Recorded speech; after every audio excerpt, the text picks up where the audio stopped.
An Analysis of Frankenstein by Laura Crook and Rebecca Stevenson.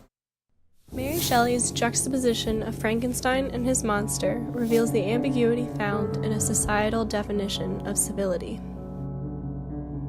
At the beginning of the novel, the monster lacked the basic verbal skills necessary to communicate with society around him. This resulted in his isolation from social interaction, which would further classify him as incivil. He used his time alone to reflect upon what he desired, and that was to learn the language of humans.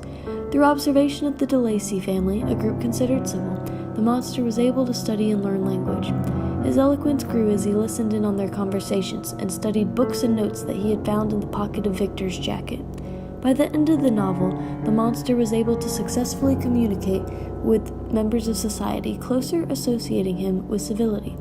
In comparison, Victor was able to speak several different languages, as he was very intelligent, creating this illusion of civility. However, he was brought down by his incapability of social interaction, and he grew to be more and more isolated from society, and he turned into a recluse. By the end of the novel, the two characters were no better than one another when it came to eloquence or kindness towards other humans. The line between civility and incivility blurs as their levels of linguistic intelligence become more equal. In his younger years, Victor repressed his sexuality and put more focus into his academic work. He moved away from the girl he intended to marry, his cousin Elizabeth, and went to study at the University of Ingolstadt in Germany. He ignored the desire for social interaction and intimacy and created the monster instead, leading him to fall ill. Victor's solitude plagued him and left him caught up in his own mind. The attention from his good friend Henry Clerval helped heal him and open his eyes to the positives of exposure to people. His repressed sexuality buds into a very loving relationship between himself and Henry and fuels his recovery. As his physical state improves, his desire for interaction with Elizabeth grows, and he participates more in society than remaining isolated in his studies. When he returns home, he marries Elizabeth, whom he considers a source of all his happiness. He is finally expressing his sexuality, although the relationship may be considered incestuous, as he considered Elizabeth to be his sister while growing up. On the other hand, the monster is very upfront about his sexual desires. He wishes for the de Lacy family to show him love. They reject him based off of his appearance, and he is left upset as his desires were turned down, but he does not attempt to ask again.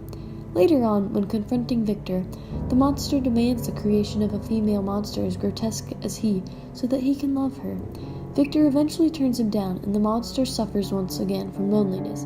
When comparing Victor and the monster's civility, we must end with a comparison of mental state. The societal definition of a civilized, rational mental state would be one of logic and learning. A savage mental state would be much more instinctual, brutal, and emotional. Both Victor and his monster display both of these mindsets during the duration of the novel. We begin with an examination of the monster. He begins life sensitive only to the most basic instincts of light, dark, hunger, and thirst. He describes himself as learning to distinguish between the operations of my various senses. This natural state of mind has no place for higher thinking. However, as the monster becomes more aware, he's able to read novels and communicate eloquently. He's able to learn rational thinking. In his dealings with Victor, he uses cunning and manipulation, higher-level thinking skills, in order to argue for his rights. As easily as the monster transitions from savage to civil, Frankenstein transitions in the opposite direction. He grows up an avid reader and learner. He has all the privilege of an educated family. Upon his arrival to Ingolstadt, he quickly becomes their most lauded scholar, as he has more access to education than he's ever had before. His preoccupation with pseudoscience is replaced by his own highly successful experiments. His privileged beginning over that of the monster contributes to his civil and rational outlook. However, his obsession with logical science causes his mental downfall. After creating the monster, Victor's mind and body totally fail him for months. He is brought low to the level of one just recognizing basic needs in illness. In juxtaposing the mental states of these two characters, Shelley reveals the ambiguity that exists between wanting for basic needs alone and being able to rationalize, manipulate, and argue. Both characters show both traits.